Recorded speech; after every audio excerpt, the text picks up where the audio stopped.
Sometimes evil doesn't scream. It doesn't announce itself with the crashing of glass or the splintering of wood. It doesn't slam doors in a fit of rage or leave the kind of purple, jagged bruises that a school nurse can easily photograph and report to the authorities. Sometimes, evil is a much more patient predator. It doesn't strike, it seeps. It moves quietly through locked doors, hiding inside unmarked bottles that sit innocently on a kitchen counter. It lives in the silences that grow between family members. Silences that eventually become too loud to ignore, vibrating with a tension that no one wants to name. This story, the story of the Sullivan household, isn't just a missing persons report about two children who vanished into the morning mist.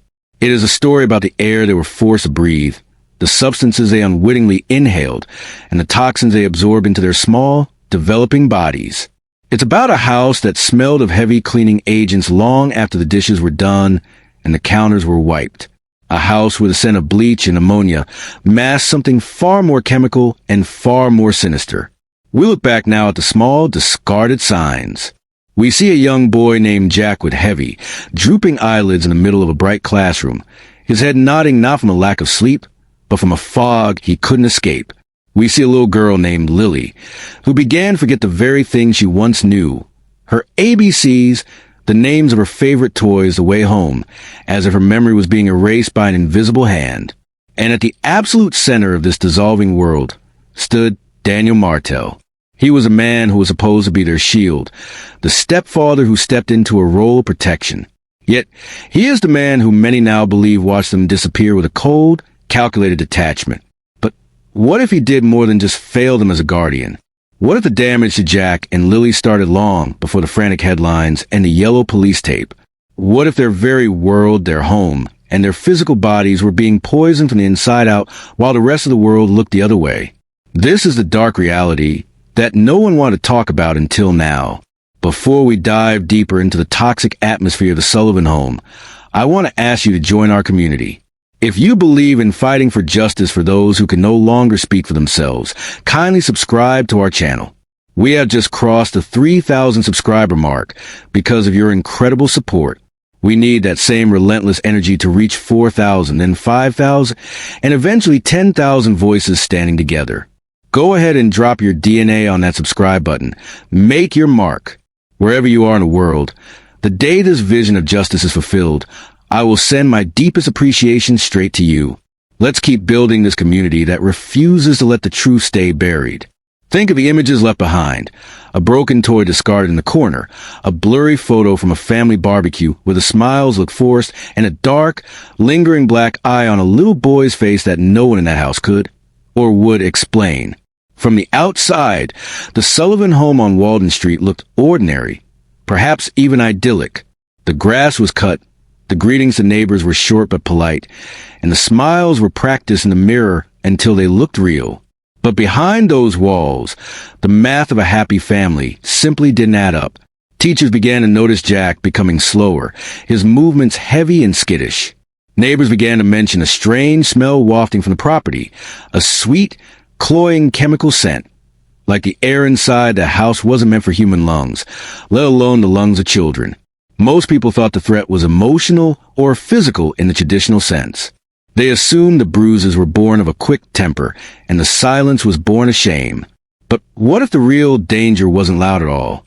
What if it was chemical, calculated, and quiet? What if Jack and Lily were being erased from the inside out? It always starts small. It starts with a subtle shift in energy that you might miss if you aren't looking closely. A slowed response to a question. A quiet child who used to light up the room with a laugh, now choosing to watch in the shadows of a corner. For Jack Sullivan, the signs of his world's decay were subtle until they became impossible to deny. It began at his preschool. He started arriving with a low, lethargic energy that didn't match the other children. His eyes were sometimes glassy, his pupils dilated or pinprick small, and he would blink slower than a child should, as if he were processing the world through a thick layer of gauze. One teacher recalled a specific afternoon during art time, a time when Jack usually loved to paint. Instead of picking up a brush, he simply laid his head down on the table. He wasn't tired in the way a toddler gets after a long day of play. He looked faded, like a photograph left out in the sun. On another day, a loud noise occurred in the classroom. A wooden toy dropped onto the hard floor. Jack didn't just jump. He flinched with his entire body, recoiling in a way that suggested noise was a threat, something familiar and painful. Then there were the unexplained fevers. A babysitter noted that he would often run hot for no reason, his skin clammy and his pulse quick.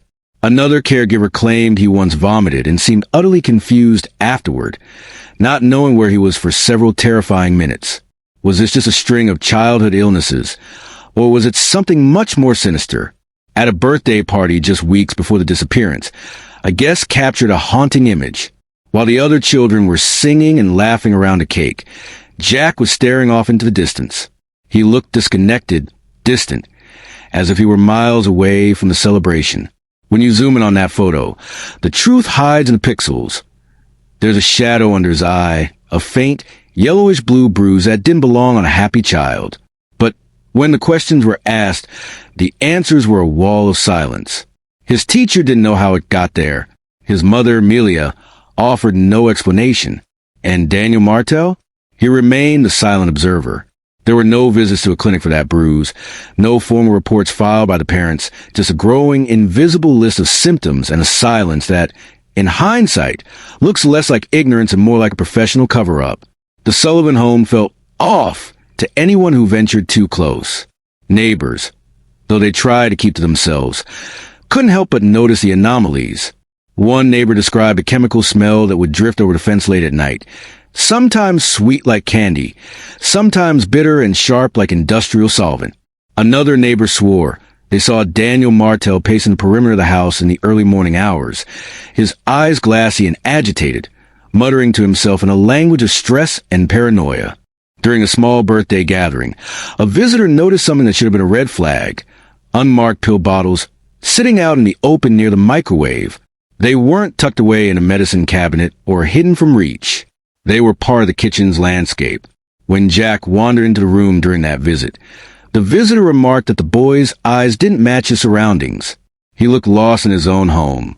Later, a relative would whisper that Daniel was self-medicating, but the question remained. With what? Was it prescriptions in someone else's name? Was it street opioids bought in the dark? Or was it anti-anxiety medication being crushed into the children's morning orange juice to keep the house quiet? No one asked the hard questions until it was too late. All they knew was that the children's behavior became erratic, sleepy and sluggish during the daylight hours, yet restless and wandering at night. A teacher put it most bluntly in her private notes. The children act like they are coming down from something. By the time authorities finally walked through that door, the smell was still there, the residue was on the counters, but Jack and Lily were gone. To truly understand the rot that took hold within the Sullivan household, we have to look past the children and focus our lens on the man who shared their most private spaces, Daniel Martel. On paper, Daniel was a picture of a common, working-class stepfather. He was a local contractor, a man who worked with his hands, someone who should have been building a foundation of security for his family. He was described by some as occasionally friendly, but more often distant, a man who kept his eyes low and his secrets high. However, behind the closed doors of the Sullivan residence, his presence was described by those who felt it as something heavy, a weight that pressed down on the air of every room he entered. He was known to be intensely private, the kind of man who didn't just dislike questions. He treated them as an act of aggression. He rarely gave answers, and when he did, they were short, clipped, and designed in the conversation as quickly as possible. As investigators began to peel back the layers of his life, the ordinary facade began to crumble. Financial records revealed a man living on the edge of a precipice. There were constant irregularities, missed utility bills, mounting debts, and a string of small claims court appearances that suggested a life spiraling out of control. A former contracting partner once described Daniel as twitchy, a man who seemed to be carrying much more than just his tool belt. He was stressed, prone to sudden shifts of mood, and appeared to be constantly looking over his shoulder. This wasn't just the stress of a bad economy. It was the behavior of a man with something to hide. There was an incident, quietly buried by the passage of time, between Daniel and a neighbor over a simple noise complaint. What should have been a polite request escalated in seconds. A witness claimed Daniel snapped, his face contorting as he yelled threats through clenched teeth. While the police were never officially called to scene, the neighbor never looked at the Sullivan house the same way again. The tension didn't dissipate. It lingered like a toxic cloud over property line. Then came the whispers from the community, the kind of talk that people usually dismiss until tragedy makes them reconsider everything. There were rumors that Daniel was self-medicating, utilizing a cocktail of pills that were never prescribed to him by any doctor. Neighbors noted that his late-night trips to the local pharmacy weren't for cold medicine or bandages. Inside the home, Daniel had absolute access to the variables of the children's lives. He controlled the food, the drinks, and the daily routines. If Jack and Lily were being drugged, whether deliberately to keep them quiet or recklessly as a side effect of his own habits, Daniel Martel was the one holding the keys to the cabinet. He was the one who decided how, when, and how often they were exposed to whatever substances were circulating in that house. Despite these glaring red flags, the legal system remained strangely paralyzed. Even after the children vanished, there is no public record of Daniel being tested for substances. There were no immediate subpoenas for his toxicology reports, no formal recorded statements that held him to the fire, and no forensic sweep of his personal belongings in the initial critical hours. Instead, there was only a wall of silence. And as the days turned into weeks, that silence began to sound less like a legal right and more like a carefully constructed cover for a man who knew exactly how to navigate the shadows. The question that haunts the Sullivans' extended family is simple. How does a man with such a volatile temperament and visible substance issues remain the primary guardian in the eyes of the law? The answer lies in a system that was designed to protect a family unit, but instead protected a predator, allowing him to operate in a vacuum of accountability, while the children he was supposed to protect slowly withered away under his watch. By the time Jack Sullivan appeared in public with that faint, haunting black eye, the safety nets designed to catch children like him had already failed multiple times. The tragedy of Jack and Lily isn't just about what happened inside their home. It's about the series of closed eyes and stamped papers that allowed the situation to escalate. Months before the children vanished, a pediatric nurse at a local clinic had already flagged the danger. During a routine visit, she noted Jack's delayed speech patterns and his erratic, faded behavior. She did what she was trained to do. She filed a formal developmental concern with Child Protective Services, CPS. For a moment, it seemed the system might work. CPS opened a short-term file. Notes were taken by a caseworker, and a home visit was officially scheduled. But that visit was never completed. It was pushed back, rescheduled, and eventually, the file was simply closed. The official reason given in the records was parental stress within normal range. It is a chilling phrase when you consider reality. What does normal look like to a caseworker when a child is flinching at his own shadow and falling asleep in the middle of a preschool art class? Following this, the reports from Jack's daycare began to pile up. Staff members observed him being unusually drowsy on multiple occasions. Not the nap time tide of a toddler, but a heavy, drug-like stupor. His eyes were glassy and his speech, already delayed, became slurred and unintelligible. The staff theorized it might be allergies or simple exhaustion, but no follow-up medical testing was ever mandated. No one called for a toxicology screen to see what might be in the boy's bloodstream. The system took the path of least resistance at every turn. And when Lily, the older sibling, stopped showing up to her activities altogether, no alarm bells rang. No welfare check was issued to see why a young girl had suddenly become a ghost in her own neighborhood. Inside the Sullivan household, the chaos was out in the open for anyone who cared to look. Pill bottles sat unmarked on the counters. Unidentified visitors arrived and departed in the dead of night, their headlights cutting through the darkness of Walden Street. One neighbor eventually told the police, "You could smell the chemicals from the backyard." They clarified it wasn't the scent of marijuana. It was something sharper, something industrial. Yet, again, no formal search warrant was sought.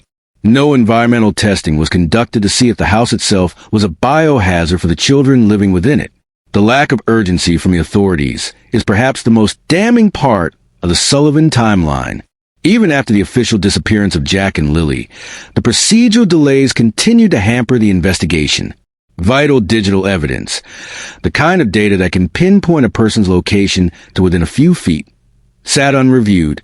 Daniel Martel's phone data and the footage from the home's own surveillance system remain unseized for over 2 weeks.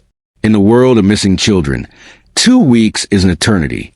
In that time, any biological trace of what the children had ingested, any residue of toxins in their hair or skin, and any digital footprint of where they might have been taken was likely lost or overwritten. The investigation moved with a lethargy that mirrored Jack's own behavior in class. It was a cycle of not our department and insufficient evidence that created a perfect environment for the truth to be buried. If there were poisons in their world, whether chemical or human, the system never tested for them. Or, more terrifyingly, the system never truly wanted to know they were there, because knowing would mean admitting that they had watched 2 children slide to a cliff and did nothing but take notes on the way down. May 2nd. The date that would forever be etched into the local history of Walden Street. The morning light hadn't even broken through the thick gray clouds of early spring when the clock struck 4:27 a.m. At that precise moment, a grainy security camera down the road picked up a blurry, indistinct figure. It is widely believed to be Malia Sullivan, guiding Jack and Lily down the sidewalk in the pre-dawn chill. The children were dressed in oversized hoodies, their small frames swallowed by the fabric, as if they were trying to hide from the world itself. Jack clutched a stuffed dinosaur, a small piece of comfort in a moment of absolute upheaval. They weren't heading to school, and they weren't going on a vacation. They were leaving, fleeing a house that had become a prison of chemical smells and silent threats. According to case files that would later be leaked by a frustrated insider, Malia had packed a single duffel bag the night before. Inside that bag were only the essentials, a few changes of clothes, important documents, some snacks, and a small bottle of lavender oil. It wasn't the luggage of someone starting a new life. It was the kit of someone running for their life. One theory suggests that Malia was finally escaping a cycle of escalating violence that had reached a breaking point. Another, perhaps more tragic, theory suggests she had finally seen something she couldn't unsee, something in Jack's physical behavior or the state of his body that made the reality of their situation click into place. Maybe it was the newest bruise or the sight of Daniel hovering over those unmarked pills, or perhaps it was the way Daniel had stared through her that final week, like she was a stranger in her own home, an obstacle to be managed rather than a partner to be loved. Her best friend would later tell investigators that Malia called her that final night in a state of sheer panic, whispering into the phone, "I can't leave them here another day." But this is where the timeline doesn't just bend, it fractures entirely. Malia never made it to her sister's house, which was her reported destination. Her phone, the only lifeline she had to the outside world, went dark at 6:12 a.m., cutting off all GPS tracking and communication. Jack and Lily were last seen by a lone witness near the wooden bridge at Clover Trail, a desolate spot where the town ends and the woods begin. When Daniel Martel finally spoke, he claimed he simply woke up to find them all gone. But his actions afterward defied the logic of a grieving or worried father. He never called the police. He didn't scream for help or alert the neighbors. Instead, he waited. He drove to a gas station, returned home, and waited again. By the time authorities launched a formal search, 18 hours had passed. In the world of missing children, 18 hours is a lifetime. It is enough time for tracks to be washed away by rain, for memories to blur, and for the trail to go cold. Was Malia trying to rescue her children from a toxic environment, or was she trying to undo her own complicity and silence before it was too late? The bridge at Clover Trail remains a haunting monument to that morning. It's nothing more than a weather-worn footpath now, forgotten by most, but for those who study the case, it is the last confirmed location of the Sullivan children. A metallic star sticker, the kind Lily used to wear on her jacket like a badge of honor, was found near the edge of the wooden planks, stuck to a wet leaf. It was a physical piece of her presence, yet it was never logged into evidence.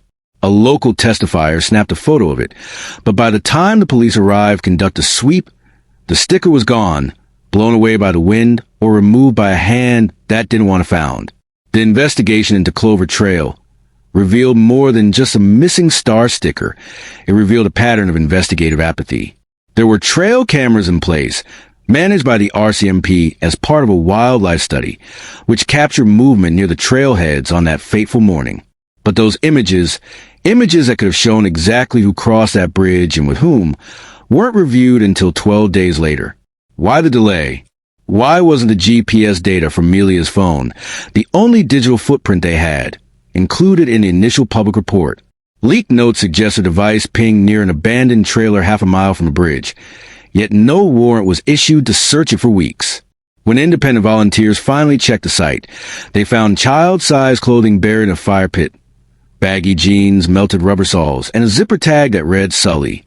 By then, DNA analysis was deemed inconclusive due to the exposure to the elements. And just like that, the strongest lead the case ever had went cold. But what truly haunts the people following the story is how every possible clue seemed to slip through the fingers of the law. Every photo, every object, and every piece of testimony was either ignored, misplaced, or systematically discredited. It leads to a question that no one wants to answer. Was this incompetence, or was it a deliberate attempt to let the case fade into the background? While the search stalled, Daniel Martel didn't vanish. He withdrew strategically. He stopped speaking to press, stopped attending the community searches, and hired legal counsel. Despite being the common denominator in every dark detail of the Sullivan home, he was never formally named a suspect. Friends described him as reclusive, claiming he was cooperating in his own way. But his actions told a different story. He sold his truck, a vehicle that could have held forensic evidence, and deleted years of his online activity. Most chillingly, he filed for power of attorney over Malia's finances just days before she disappeared from the digital world. He even visited the children's school to demand their belongings. A request the principal, sensing something wrong, refused. An internal report was filed about that visit, but like so much else in this case, it never made it into the official folder. This was the same man who had previously left Jack home alone for hours and had once told a friend at a hardware store that if the kids didn't stop screaming, he would make them sleep. Today, Daniel Martel remains a free man, shielded by legal red tape, the fear of those who know him, and a system that has looked away so many times it has forgotten how to see. There's a haunting silence that settles over a town when children vanish. But in this case, the silence is accompanied by a lingering scent of rot. It is a rot of a community that misassigns, a system that turns its back, and a man whose presence tightened around a family like a vice until they simply cease to exist. Maybe he never raised a hand in a way that left a mark a camera could catch. But what if the wounds were chemical? What if they were calculated? Jack's black eye, Lily's fading memory, the unmarked bottles, and the unanswered questions are all that remain. We are left with a cold trail, a fractured mother, and a man walking free while the children remain missing. Daniel Martel didn't just fail as a parent. He may have poisoned their world slowly and permanently. As the files gather dust and the community moves on to the next headline, we are left with final, terrifying truth. If this happened to Jack and Lily Sullivan in plain sight of teachers, neighbors, and caseworkers, who else is it happening to right now? And how long will we allow people like Daniel Martel to hide behind the word complicated, while the innocent pay the ultimate price? The story of the Sullivans isn't over, because justice doesn't have an expiration date, and silence is only as strong as our willingness to keep it.